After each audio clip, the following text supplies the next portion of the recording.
When RetroHead GameStudio reached out and introduced me to their new game Katana's Path, I'll confess that I expected it to be another dual-stick shooter, only this time with swords and shurikens and stuff like that. Oh, boy was I wrong. While this new arena game certainly takes inspirations from the genre greats, this samurai-themed action game offers something unique and different. But does that interesting new take translate to a game that you need to buy? Well, that's what we're about to find out when I review Katana's Path.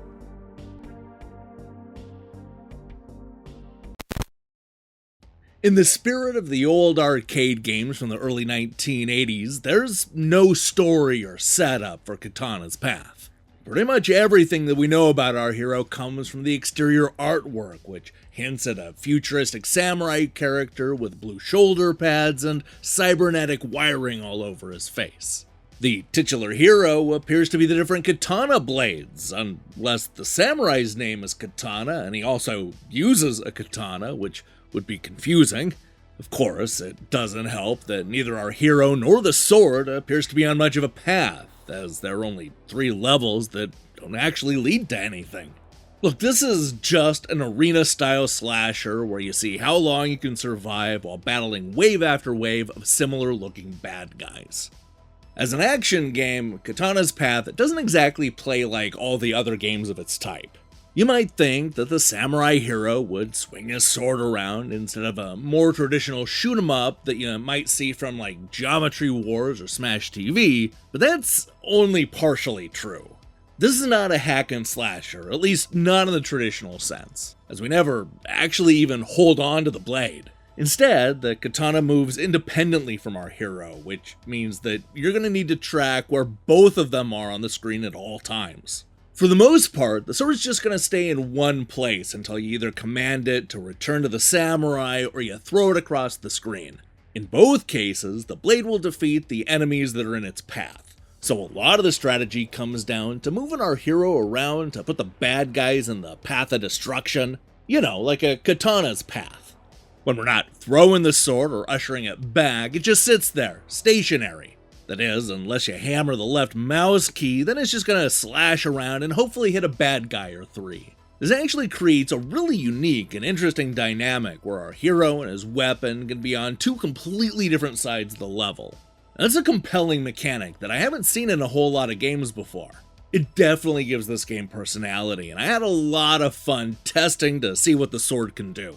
High-skill players will have a good time throwing the sword and then stopping it abruptly in midair, only to hack and slash a bunch of enemies all at once, all while our hero tries to line up a few more kills when it ushers it back. There's certainly some potential there.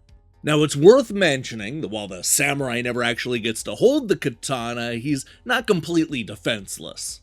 He can roll around the screen to get away from bad guys, as well as to throw knives and bombs to defeat the enemies that the sword can't get to. You'll also unlock new blades that have special abilities, such as one that slows down time when it's thrown, and another that'll shoot at enemies no matter where it's sitting in the arena. A lot of the longevity of this game comes from unlocking the different swords and gear. There are also 3 different stages to fight in.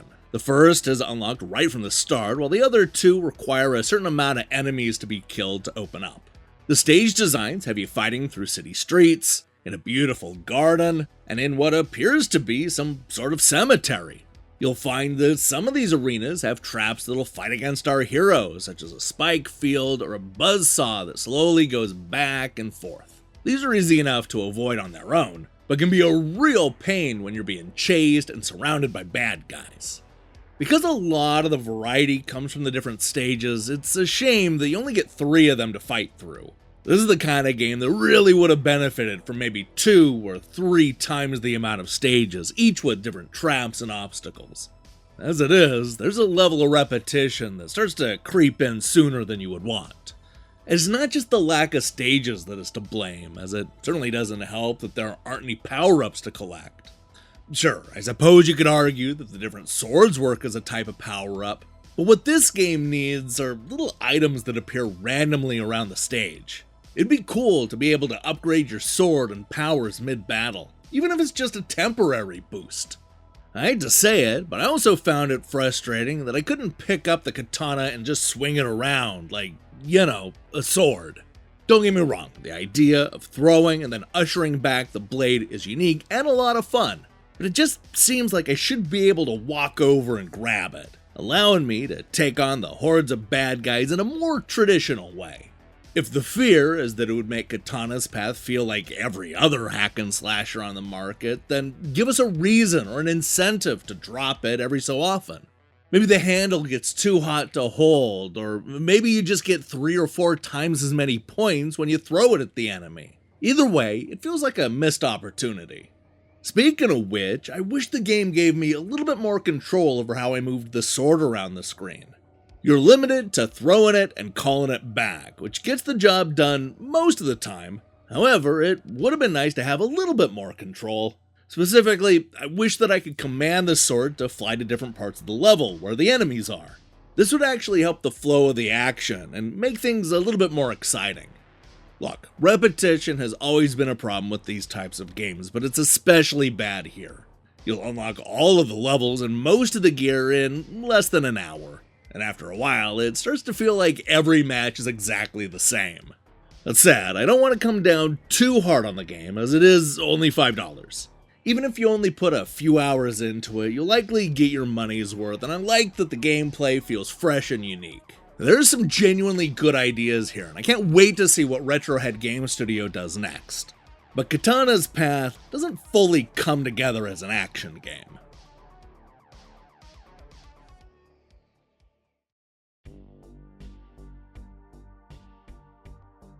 While Katana's Path may look like a typical throwback arena shoot-'em-up, RetroHead GameStudio has made enough changes to the formula to give us something new and exciting.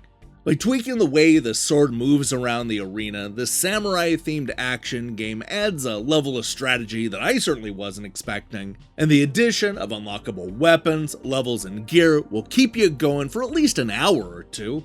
Unfortunately, the repetition sets in quickly, and there just aren't enough modes to sustain the fun after you've unlocked everything.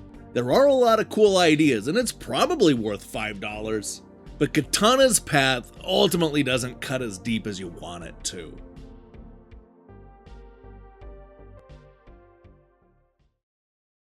Hey, thanks for watching our review. If you liked what you saw here, then you should know that we post new reviews and features almost every day. Now, here's the question I have for you. What's your favorite arena shoot-'em-up? Like Robotron, or Geometry Wars, or Smash TV. Games where you're stuck in an arena and have to kill wave after wave of bad guys. Let me see your picks in the comments below. In other news, we'll be back shortly with a review of Freedom Planet 2. While you wait for that, I strongly recommend you click that subscribe button and support what we're doing here. Until then.